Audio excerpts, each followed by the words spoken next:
Assalamu alaikum wa rahmatullah. I hope you all are fine and doing well, and also you're following your lectures because we are very near to our end of the semester.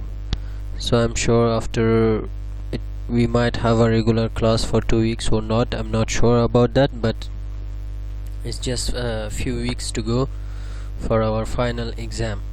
So it's very important for all the students to update themselves on a regular basis and follow the lectures and do some more research for exam purpose. So today we'll talk about how did China become the factory of the world. I'm very sure that most of you will think how come China become the second economy in the world, and how they are will be the first economy by 2028, how they become the factory of the world, how everything is made of China. In last 30-40 years their progress is amazing, the way they have attracted foreign direct investment, everything regarding China. So we will discuss each and every point in this slide, or in this session, or maybe in next session as well. So now let's see. China got the first is a country had the first world population. The highest world population is in China, but because of that they were having a cheap labor, and they had some reforms.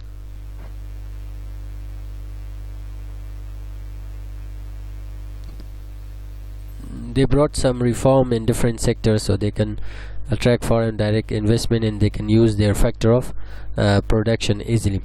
So they had many things: raw materials, availability of raw materials, they had land, they had cheap labor. So they manipulated this, and they have used their cheap labor in order to become the central hub, because there it was a lower wages as well compared to United States and other European countries. The wages in China was very less compared to these countries. So they had labor, cheap labor, they had capital, land, they had a raw material. So that's it. So they realized that we are having a lot of resources, factor of production, which you have discussed. They have realized that they are having manpower, their labor wage is very cheap compared to European countries and other developed countries. They have raw material.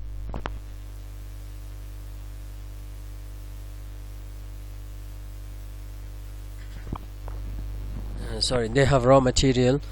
They have highest domestic market as far as their demand is concerned because of highest population. They have late technologies that they were trying to do. They have land. They have a place for factories to be built, everything. So they realized that they are having all these things. So what happened?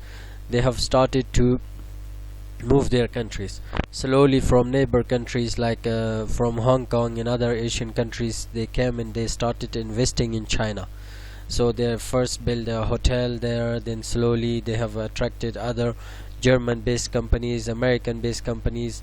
So slowly they become the world highest factory hub or production hub.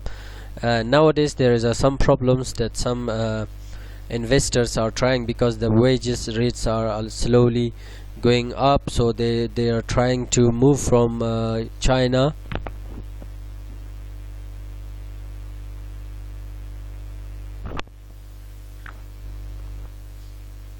They are trying to move from China to other countries like Vietnam, Malaysia, but they don't want to just leave everything, like take everything from China.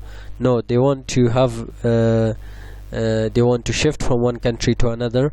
They don't want to just depend on Chinese Chinese country or Chinese economy, because there are rules and regulations. So they want to have some percentage of their production in China, and they want to move some of their production into Vietnam, Thailand, and Malaysia and other neighbor countries. So there's a very big debate nowadays that as an international student, it's very important that you should know about Chinese and American war, trade war that was happening before last few years, and how they will be planning to be as number one country as from economic in by 2028. So that's why now let's discuss what is in the slide. So that's overall about China, what's happening. So cheap and abundant labor, land, raw materials, and lax environment rules all contributed to Chinese rise as the world's factory. In 1980, the average annual salary in China was between 416 to 508. So annual salary, if we compare, is 400 to 508 dollar a year, is for year. So this was in 1980s almost.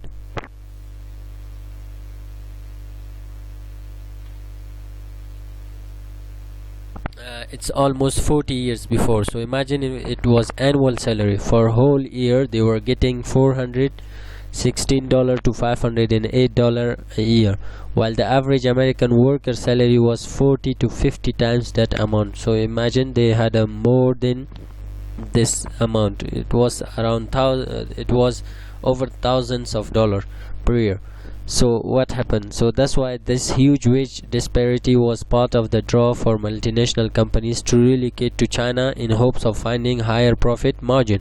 So that's why when the companies hires multinational, we have discussed multinational enterprises and MNEs or multinational corporations, once they have realized that the labor wage is very high in United States, definitely they were planning to have more profit. So they said it's better to shift from United States to China because of low wage and availability of more manpower, cheap labor. So availability of cheap labor, so that was because companies can save millions of dollars by reducing their cost of production or their cost of labor. So that's why more American companies or other multinational companies realize that is the best opportunity to move from United States to China. Because for example, if a company is paying, for example, $5,000 for a labor in United States, and he can hire the same labor with $500, so he's saving $4,500 a year from one labor. So imagine if the company has over thousands of worker or labor, so it will save them millions of dollars every year. So their profit margin will go up definitely. That's why there is a availability of raw material as well. So China was the biggest country, second their domestic market, so they will target the biggest largest population in the world, so availability of customers as well. So that's not only the reason. So that's why, moreover, Chinese geographic proximity to the four Asian tigers, Hong Kong, Singapore, South Korea, and Taiwan, the economic engines of the era, also help industries to make the move. So they were not only targeting China, so around Hong Kong, Singapore, South Korea, and Taiwan, they are the economic engines of that era. So they know that mostly Taiwanese products were most it's also Japan was there around, so also help industry to make the move, said Yu Su, a principal economist from the economist intelligence unit. So he says that that's the reason that the Chinese companies, multinational enterprises, have left the United States and have moved to China in order to have higher profit margin.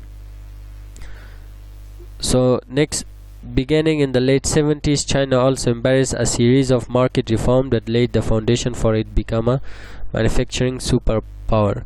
Rural land reform that allowed farmers to profit from their produce saw food production rising, which freed more people to look for more lucrative work in the cities. So the Communist Party also started to establish special economic zones with market-friendly rules in the southern province of Guangdong to attract foreign investment.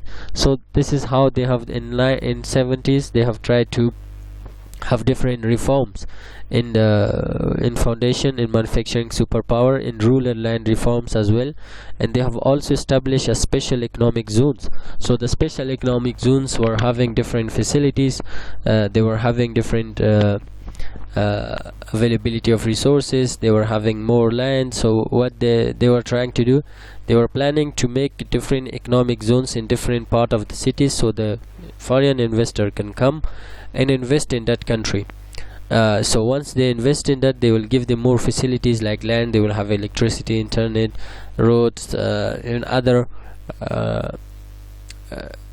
resources as well, and other facilities as well. So that's why the Communist Party also they have started to establish economic zones with market friendly rules. So they were trying to have a friendly rules which will controlled by the market, so in order to attract foreign investors. So when you are trying to attract foreign investors, you need to have something special. What we mean by special, because if you're asking an investor that is already investing and he's having a company there, everything is running smoothly, and you are asking him, please leave that country, come to my country. So as an investor, he will think, or she will think, why I need to leave this country? So how much it will cost me? So how much I will get a profit? Is it really, do I really need to move, or no, I need to stay here? So what will happen then? That businessman or business lady will think about the country. They will do the survey that we have discussed, market research.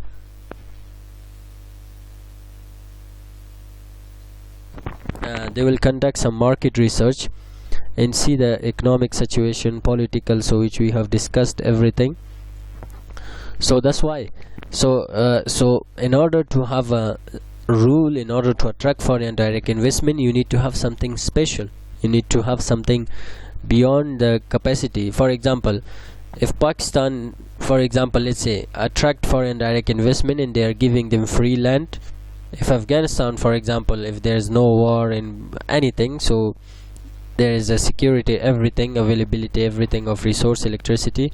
So if Afghanistan want to attract more foreign direct investment, they can give them, for example, free land and tax free for 5 years, 2 years, 3 years, 6 years, 7 years, or 10 years. Why? So they can have something extra from their neighbor countries. But if they don't want to give free land and everything, so and they still want to attract foreign direct investment, that's not possible, because they will say, okay, why we need to come to invest in Afghanistan? Well, we need to go to Pakistan or India. They are giving us free land, they are giving us more facilities, so it's better to go and invest there. So that what Chinese were doing. They were planning to establish a special economic zones in every cities in different provinces of China. So in order to friendly rules, there was no tough rules for foreign companies. So in order to attract foreign direct investment, so that's why now you see everything around you is from China. So they have built that. So the first wave of investor coming to the mainland were mostly overseas Chinese and Hong Kongers. So the first investors in China was the Chinese businessmen that they were they had invested in other countries like European countries, American industry, economy, American countries around. So once they have realized that their own country is giving them a good friendly environment, and they have established free economic zones, and they have tried to attract more investors. So these Chinese businessmen or business ladies they have taken their sum of investment or completely took their money. It depended, and went to their own country and also invested in different sectors. Secondly, Hong Kongers, that Hong Kong, they were rich people, they had different businesses around. So now they still have a dispute that they want freedom or whatever is the issue. They also try to bring their capital to China. They were also planning to invest in China. So the first five-star hotel were built by a Hong Kong businessman. He was from Hong Kong, and the other companies try to come. So let's read the slide. Then in mid 80s, in early 90s, European, American and Japanese companies followed. So after 70s, once Chinese company came in 80s and 90s, like around, let's say, 20 years before, or 30-40 years before, Chinese, European and American companies, Japanese companies started to come to China as well in order to invest.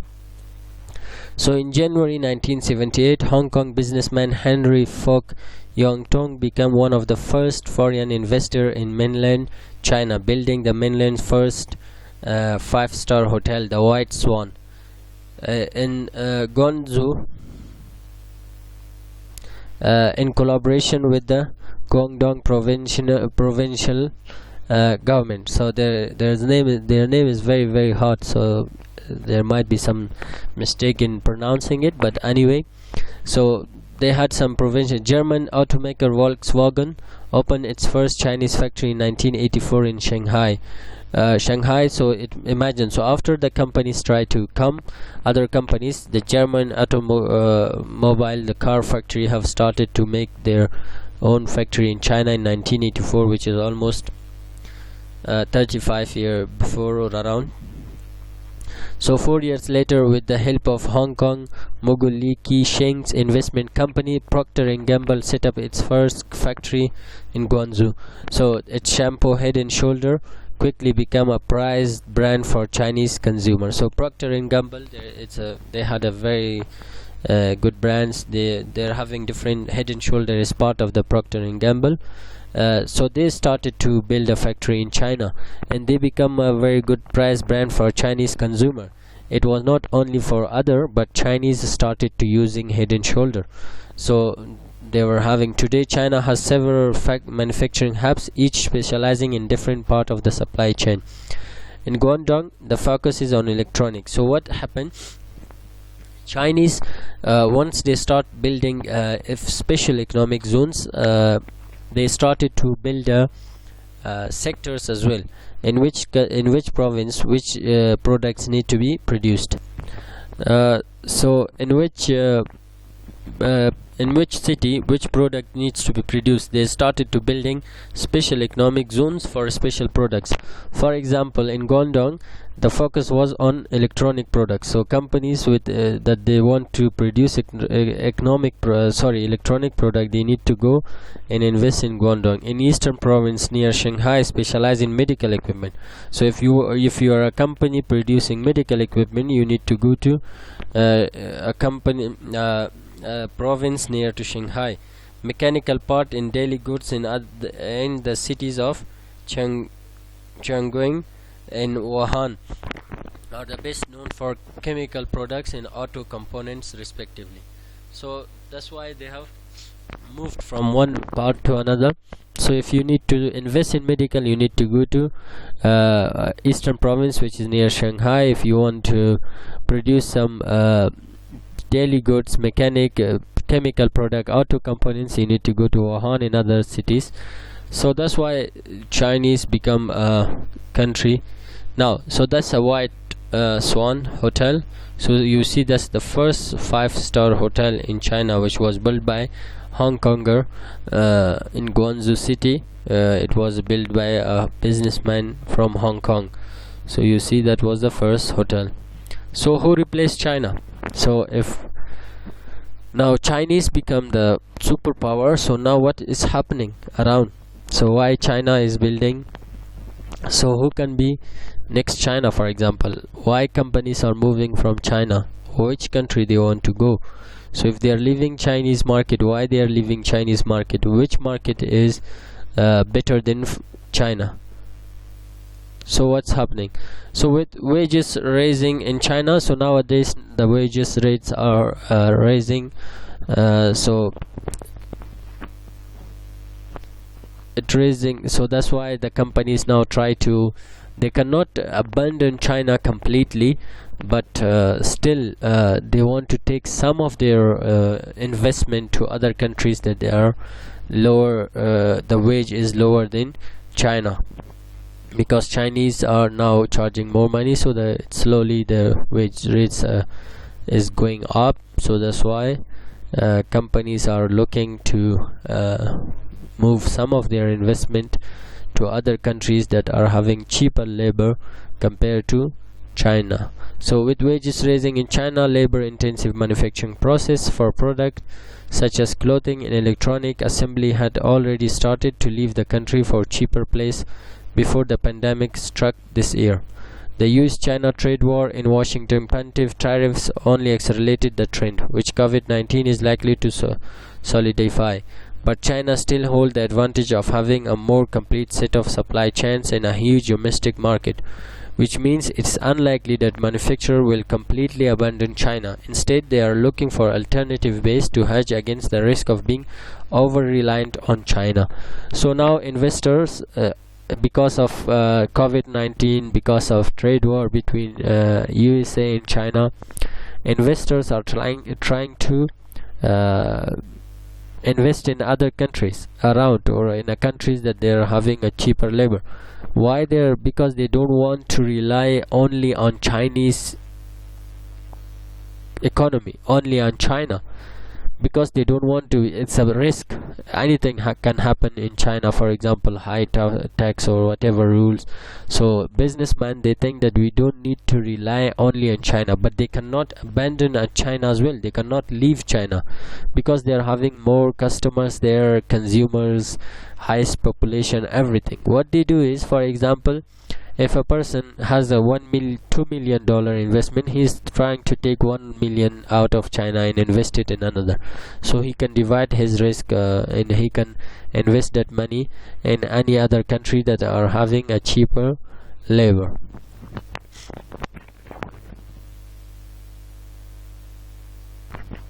So that's why most companies are trying to move from China. So let's see where they want to go. So you, from the Economist Intelligence Unit, say different sector or relocating to different part of Asia, especially the Southeast, Vietnam and Malaysia, will benefit the most from the US-China trade war, particularly in low-end manufacturing, while India, Indonesia and Thailand have seen limited benefit from export-oriented information and technology manufacturing. Meanwhile, the Japanese government has offered 2.2 billion in subsidies to encourage Japanese companies to diversify away from China. So Japan has already, we have discussed subsidies. While Toyota has chosen to stay and open more car plants in China, other companies such as Hoya will move hard drive parts production to Vietnam and Laos, while Sumitomo Rubber Industry is looking to Malaysia. So they were trying to, these are companies, Toyota still want to stay in China. They might have more benefit in China, so these countries are trying to these other companies are trying to move to other countries. So you see that Japanese government has offered 2.2 billion in subsidies to encourage Japanese companies to diversify away from China. So they are planning to attract more Japanese company back to Japan, so more diversified. So they don't want Japanese factories to invest only in China, so they want them to come back and invest in their own country by giving them more in subsidies. So every country, as I said,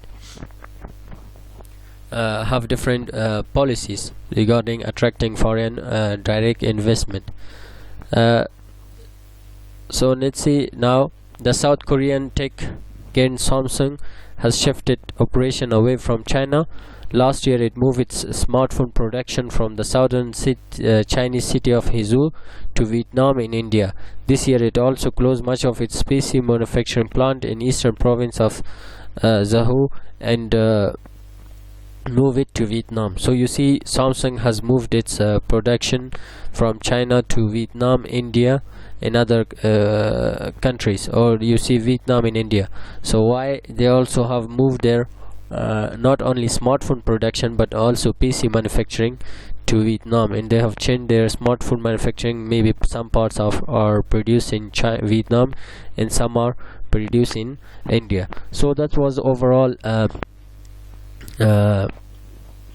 shift of China, how Chinese become the world manufacturing hub or factory hub for most companies. And now why companies are leaving China and they are trying to move from China to other part of the world. So now Vietnam, in India, and other countries are having cheaper labor compared to China, and they were trying to offer more incentives or subsidies for foreign direct investor to come and invest in India, Vietnam, Thailand, Malaysia, Japan, in these countries. So China, as we all know, uh, because of COVID-19, most European economy and United States has suffered a lot. So nowadays China, you see, Chinese economies are has, I think, 5% growth. So that's why COVID, because of coronavirus, uh, Chinese will grow economy will grow by 5% each year. So if they remain in the same growth rate like 5% or over, they will take over United States by 2028, because United States and European countries have suffered a lot because of coronavirus. So Chinese have controlled it, and they have prevented to move corona cases from one Wuhan city to other, Shanghai, Beijing, and other business cities. They have tried to limit it. They have controlled it. So they have controlled their COVID-19 cases. They didn't allow other companies, the people that are convicted or have COVID-19 to move from Wuhan in these cities to, as I said, to Beijing, Shanghai, and their business cities that they are having a stock exchange, stock market, others. So once this virus have spread to European countries and American economies, it hit them hard. So now you still see that Americans are suffering because of COVID-19. European economies are suffering. Their growth rate are very, very small. Even it might go to minus, but China still has a 5% growth rate. So that's why China will become the superpower of the world by 2028, according to a recent survey which was conducted in United Kingdom. So they have forecasted that if China grow 5%, their economy growth rate is still remain the same in next few years. China will take United States by 2028, and China will become the first superpower in the world. So let's see 40 years that they have brought different reforms. They have built special economic zones. They have opened their border to other foreign direct investors. They have attracted more investor. They have given them facilities. They have made special economic zone for them. They have divided different sectors to be produced, because every departments they need different facilities. So that's why they have tried to diversify to different cities. They were planning to not only promote the cities but also promote the economy of that city as well, because if you're purchasing from Wuhan, you need to go there. If you want to purchase medical equipments, automobile parts, you need to go to Wuhan. You stay there, you need to book a hotel. So these things, so you will book a hotel, and you will you need to, what we call it, stay there and buy goods and products. So that's why it will attract. So let me revise what we have discussed. So you see, it all started in 1980s. China has worked. They had a cheap labor, so that's why American companies compared to American workers, so more companies tried to come there. They also had a engineer. They also had a good part: Hong Kong, Singapore, South Korea, Taiwan, in Japan. So in 1970s they have come laid down foundation to become manufacturing superpower. The Communist Party also started special economic zones with market friendly rules. Slowly companies in Hong Kong, businessman Henry Fok started to build the first five-star hotel in White Swan, by the name of White Swan. German automaker, the company that producing car, came to Shanghai in 1984. Procter & Gamble started producing Head and Shoulders shampoo, which became a prize brand for Chinese consumer as well. Slowly China became the part of global. So this was first hotel. So who can replace China? Now you see, because of trade war, COVID-19, some companies are trying to move to Japan, Taiwan, Vietnam, India, in other countries. So that's all because of this topic. How did China become the factory of the world? So I'm sure now this question have been clear in your mind. So now you know why Chinese, everything you see around are from China.